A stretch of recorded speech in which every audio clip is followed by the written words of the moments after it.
So Tanner, new collective bargaining agreement coming from the NFL. Their voting is through today at 11:59 p.m. So I think it's, talk about some things that are changing, going on. Like, what is different in the new deal from the old one that expires at the end of the 2020-2021 season? That's right. So kind of just some of the super basic stuff to go through. So, what base salaries are changing. We know players are getting more revenue. So kind of, they gave an example here, and it's that, so if a player with one credited season is playing on their minimum salary, so as if they were a rookie back in the 2019 season, if they were slated to earn $585,000, that means if this deal is approved, it's going to be, instead of that, almost $100,000 increase, but more $675,000. They've also added, of course, adding another game. That's been the really big deal with it. The playoff format is also going to change.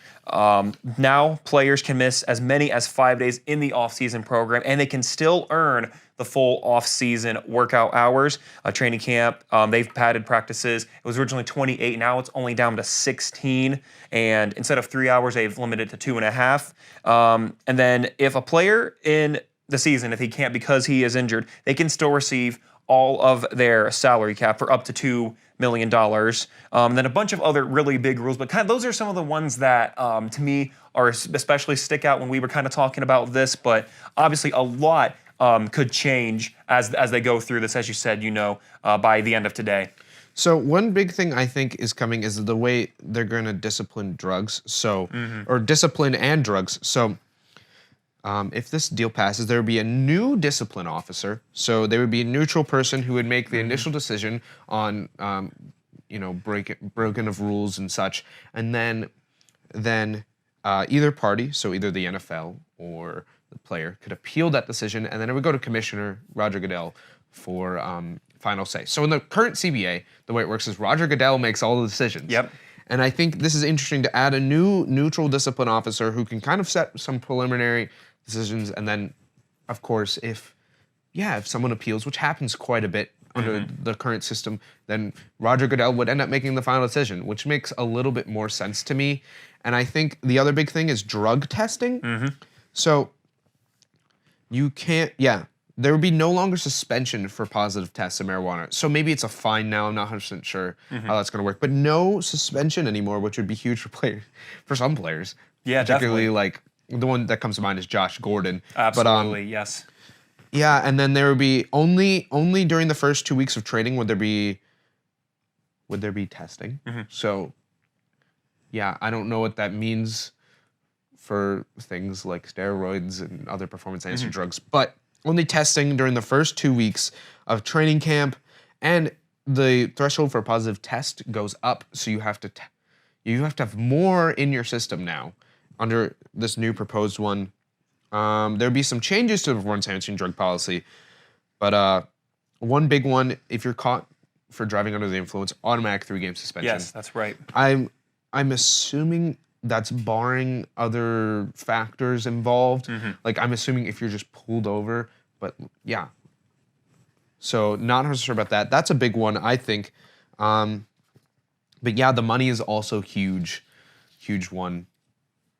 Absolutely, but I think the one point that you making with kind of the neutral discipline officer, I like that because, again, it did feel almost kind of very commanding for Goodell to kind of make this and essentially only him make the decision, but kind of have that neutral officer to be there. I like that. It's like another step before just immediately going to the decision. And some will be easier than others. It's good to have another party essentially come in, and the neutral as obviously the key word in this. If it was towards some bias, then there would be a bunch of stuff that comes up with that, like, oh, well, that's not fair. Obviously, they're going to be biased towards this and that. And then also comes the question of finding those people, and, in terms of, qualifications, making sure they don't have, like, example, if it's me personally, if it's like the Colts or another team, I don't want to try to show too much bias towards the Colts, but it's also tough because, that's my team. So I'll be interested to see how that works out and, kind of keep up to date, once we get closer to the NFL season and how that works out. Well, I mean, the voting ends today at 11:59 p.m. So